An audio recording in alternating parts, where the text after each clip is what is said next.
Yo, what's going on, snipers, and welcome back to our Detroit Red Wings franchise mode here in NHL 21. So in last episode, we took on the Boston Bruins in the second round of the playoffs, and unfortunately we lost in a hard-fought 7-game series. The main reason we lost that series, though, was because we could not shut down the top 6 of the Bruins, and then also our special teams really struggled.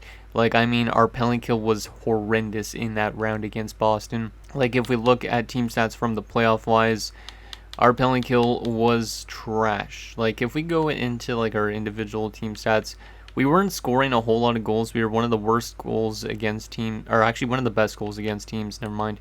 And we were not scoring a lot as well. We were actually allowing more than we scored. And our power play percentage was terrible, 9.1%. But look at the penalty kill percentage, 67.9%. I think we let in maybe around 11 power play goals in the round against Boston. So we got absolutely torched, and it was no mistake in that we were going to lose that series. Also, we got lit up by one of their players, and that was Tuo Mainen. He had 7 goals in 7 games against us. He didn't score in 2 of those games, which were Game 4 and Game 5. But he would have 3 goals in Game 6 and in Game 7. So, and then in Game 1, Game 2, and Game 3, he had 4 goals combined. So, he was really good for them, and he, I think, finished with 17 goals in their playoff run. Let's take a quick look, actually, at that before we actually get into the draft and all that sort of stuff. But as you can see, this dude completely tore us up. He only had 39 goals in the regular season, but then in the playoffs, he had 17 goals total in 21 games. So, this guy was absolutely phenomenal, and it's no mistake that we actually lost that round. This guy's got really good shooting categories. This guy is an insane player, and I hope I don't have to face that again because he's pretty damn good, especially on that power play with guys like Riot Pell as well, Gunnarsson, that type of thing. But anyways, we do have one comment to go over before we get into simulating to the draft and the retirements and all that type of stuff, and it is from HawksFan88. He says, I think you're probably going to have to let go of Savonin because he wants too much. You should probably be able to talk Biggs down, and then you should be able to re-sign everyone else. Now, I'm really hoping that's the case because we do have a pretty tough offseason ahead of us in terms of the contracts. Garrison's going to want a pretty decent extension, but that's okay because he's a pretty good young player. But Biggs, being the UFA at 28, he's going to probably want, he wants 10 mil. We might be able to get him down to 9. I don't know. But Savonin's more than likely going to be let go of because he wants $6 million plus for one season. And this team is starting to probably drop off a lot in terms of the roster quality, I should say. But we do at least have a bright spot for next year, and that's Stevenson, who's going to be jumping to the NHL. So, anyways, let's get into the retirements and stuff like that since we haven't seen who retired yet. I would assume Nathan MacKinnon's going to retire, and I hope that it is the case because he is making still a decent amount of money. If not, we might have to buy him out at the re-sign stage. But let's continue to simulate and see who retires. So Winnipeg's got the first overall pick, followed by Dallas, Philadelphia, New Jersey, and Vegas. Interesting. Let's continue to simulate. So we failed on all that, unfortunately, or most of that. And retired players. So Nathan MacKinnon retired. That is great because we don't have to deal with his contract. He played pretty good with us for the most part. Kind of sucks that he retired at the same time because he was really good. He had 39 points in 46 games with us down the stretch. 8 points in the playoffs as well, but it was not enough to beat Boston. So, best of luck in retirement, Nathan MacKinnon. Braden Point also retires. Okay, some pretty decent names. Any other former players of ours that I should bring up? Morgan Frost. Was Morgan Frost with us? No, I don't think so, right? I remember somebody suggesting about bringing in Morgan Frost, but no, he never played with us. But he had a pretty good career. Liam Foudy, there's one. He just won, I think, the Conn Smythe for Anaheim, actually, in his last season. Yeah, he did. Interesting. He won 2 Stanley Cups after leaving us, too, so he was a pretty solid player when we had him. Anybody else that I want to bring up that I recognize, at least? I don't think there's going to be anybody. Let's keep scrolling through this till we get to the bottom of the list. I don't see anybody else that was with us. I don't think, at least. Tag Bertuzzi, and that's pretty much the retirements for forwards and defensemen. Then we get into the goaltenders, and Michael DiPietro retires. Caden Primo, who we lost against so many times in the playoffs, I'm so glad to see this guy retire, because like the times we played him in the playoffs, like all these years and stuff like that, we lost him a lot of times. So good to see him retire. Tarasov retires. Sogard, okay. So not a lot of former players of ours. The only one being really Nathan McKinnon and Foodie. So, anyways, let's get to this draft after we find out the coach retirements. Did we lose anybody? No, we did not. That's good. And continue to simulate. I don't even remember what the draft class looks like, to be honest, but we'll get into this draft anyways. See what we could get. Let me take a look at the draft class quickly before we actually start drafting. Ted Webster, interesting. We're drafting like late round. Who was it that I was mentioning, I think, at the end of the last episode? I don't even know. Well, we'll probably find somebody around this point anyways that's like a top 6 forward or something. Okay, let's see who goes first overall. So Winnipeg's going to take Webster, the 82 sniper. It's a pretty good pickup for them. Not a lot of time left in this franchise mode anyways. Zhamnov goes to Dallas, an 81 sniper. A power forward going to Philadelphia. So these three guys might all contend for like a Richard at some point, just because they're all pretty good shooters probably. New Jersey at number 4 is going to take St. Jacques, who's a playmaker. And Vegas at 5 is going to take the first defenseman in Johansson. Let's sim to our pick at number 26. See what we could get here. So we could get Dwayne Sandlack. Of course, in my Atlanta Thrashers franchise mode, I literally just got a coach that had the last name Sandlack. Might have to go with this Sandlack as well. There's also Dumba, Martins. I honestly really don't know what we should go after in this draft. Did I pin anybody at the end of last episode? I don't think so, right? No, I did not. Let's go back by current scout rankings. Yeah, I might have to go with Sandlack because he actually had some pretty decent point totals in Edmonton. There's also Dumba. Yeah, I think I'm going to just go with Dwayne Sandlack because why not? And he's a top 6 forward, 65 overall playmaker, so not too bad. Sucks that he's a playmaker. His attributes aren't great yet, but he might develop into being something. I'll still take him anyways. Our next pick, we should actually draft some defensemen because we don't have a lot of defenders.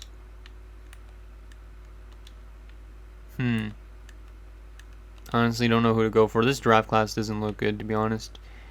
We'll just go with actually a defenseman in the second round is probably going to be a top 6 defenseman at best.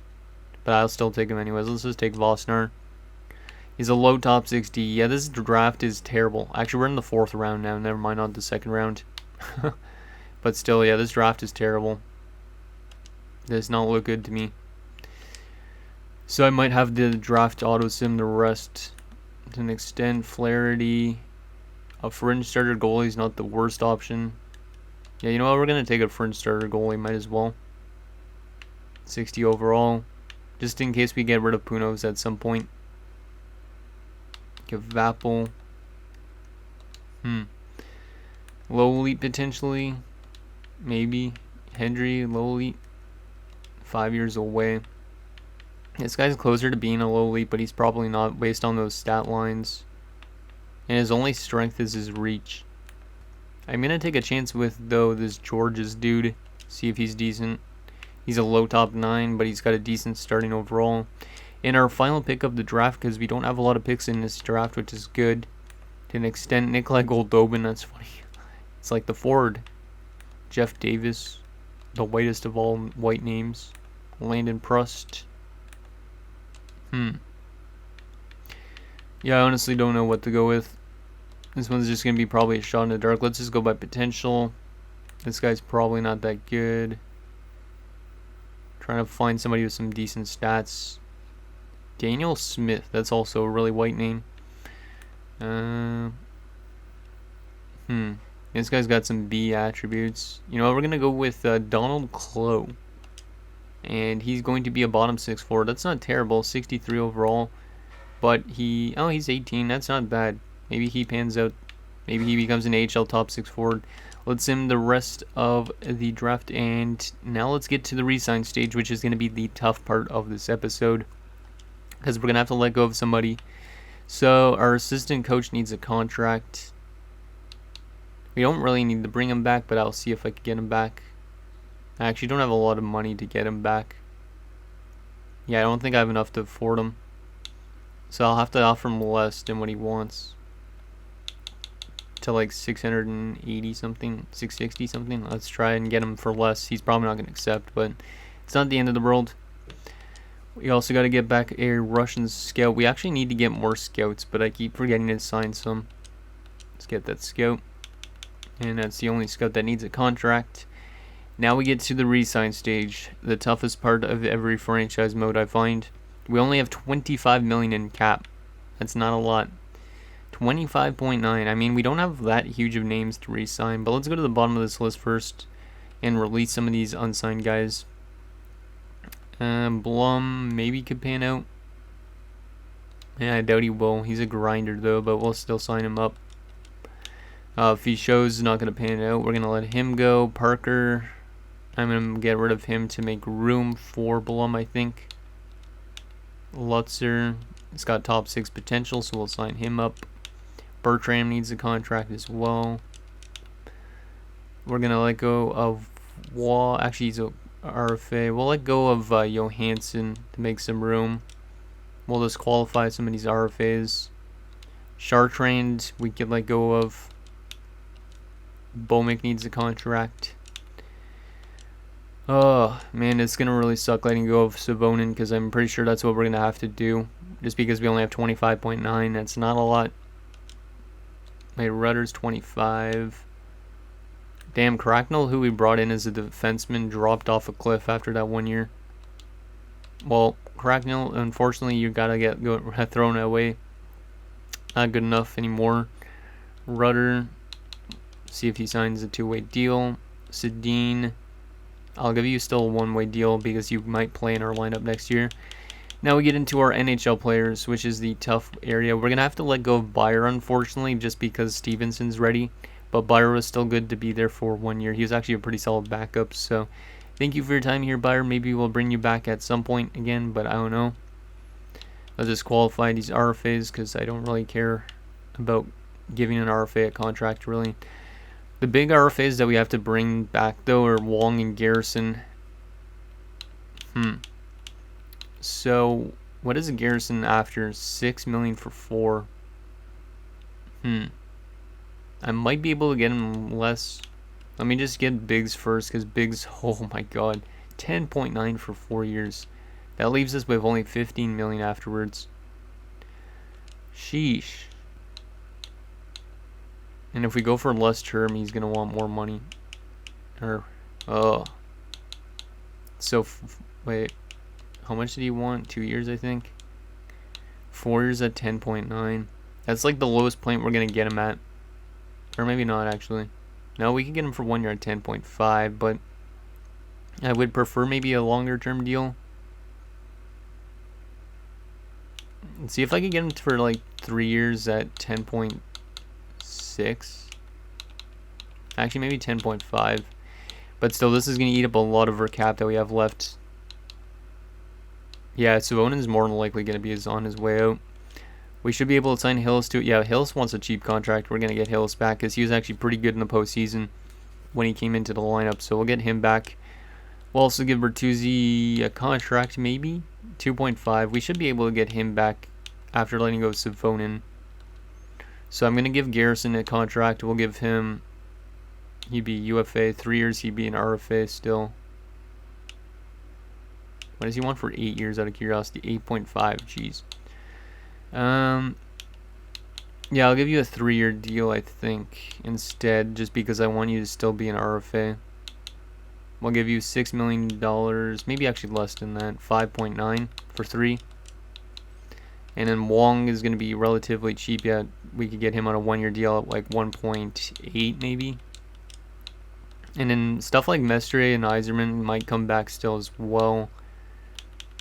But yeah, I think Savonin's got to go, which kind of sucks. So let's just advance today, see if we get those guys first. We don't have enough budget to sign that dude, unfortunately. But let's see what we got here. So, yep, Garrison and Biggs actually accepted. So we are down to 14 million in cap space now. Yikes. That's not a lot. That is not a lot at all. Aker needs a contract. We'll give him what he wants. Or I'll probably have to qualify him. I think we gotta let go of Convoy. Yeah, we're gonna let go of Convoy for now. Just to see what I got so far for a roster. But we only have 14 million in cap. Yikes. 1 year at $2 million for Wong. And then I guess, yeah, Mestre is probably... Yeah, Mestre is cheap. Because he's a top 9. I don't want to give him multiple years, but we'll give him a 1 year deal. 1.5. And then also we should be able to get Iserman on a cheap contract 1 year. Also at around 1.5. Bertuzzi wants a decent amount of money. But I could still maybe got him to like 2.2 for 1 year. And then let's advance a day, see if we get all those guys in. Yep, all those guys accepted. We still have Garrison to do contract to. Jesus. Didn't even realize Garrison was still there. 4 years, we'll give him... He wants like 4 years though, for sure. Then he's a UFA at the end of it. We'll give him 4 years at 6.5, which would leave us with only 4 point something left in cap. Which means Savonin is more... Yes, definitely gone. Yeah, Savonin's definitely gone, I think. Let's just advance a day and get Garrison. There we go, we got Garrison. And yep, Savonin is gone. Because we only have 5 million in cap space. And he wants more than what we could offer him. So, Vili Savonin, thank you for your time here. You came in as a really good overall into the NHL. You played pretty solid defensively for all these years. But unfortunately, we have to let you go. You were actually really injury prone the last few years as well, so yeah, it sucks to let him go. Another piece of our puzzle that we've had for many years, but he's going to head to free agency. Best of luck, Vili. We don't have enough money to afford you even. What does our roster look like now going into free agency? We do not have a lot of cap space to sign anybody, but let's see what we got here. So defensively, we got still Wall's on a 1 year deal. Yikes. Wall's contract ends soon. And with signing Biggs to 10.5, you know Wall's going to want like 15. Yikes. But let's see what we got. So we got 1, 2, 3, 4 defensemen. Stapleton could jump up, so maybe 5. So we could probably use another 2 defensemen. I should probably write this stuff down.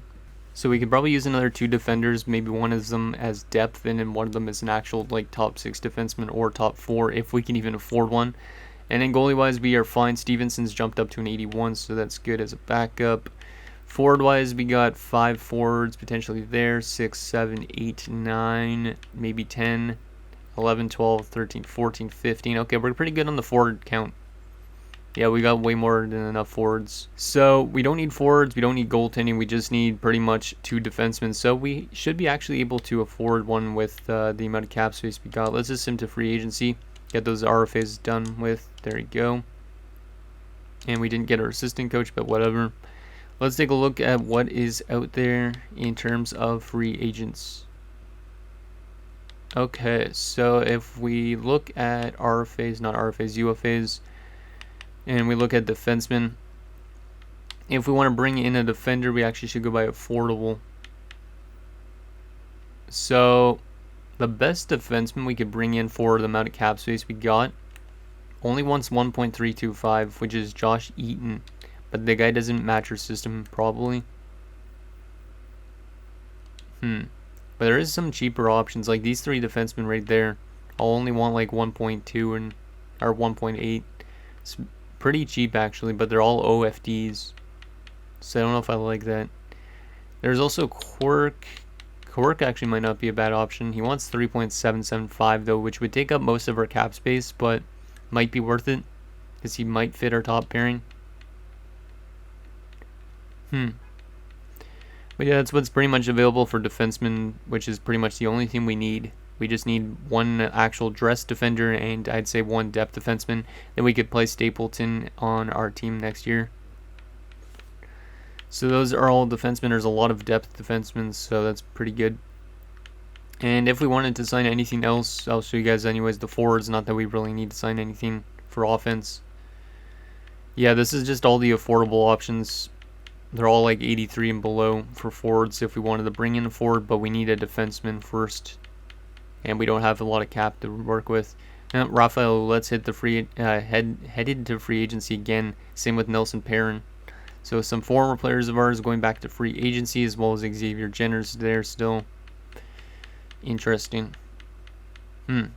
Let's take a quick look at the trading block in case we wanted to trade somebody away to free up cap space, but I don't think we want to do that because we want this team to be as good as possible still for next year, which we should be pretty much a good team again. It's just more about if our defense could hold up, because with losing Savonin and then losing Larson like a few years ago and all that stuff, our team has started taking a lot of hits on defense.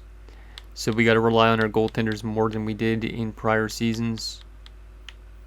And we do have some big contracts up coming up off season.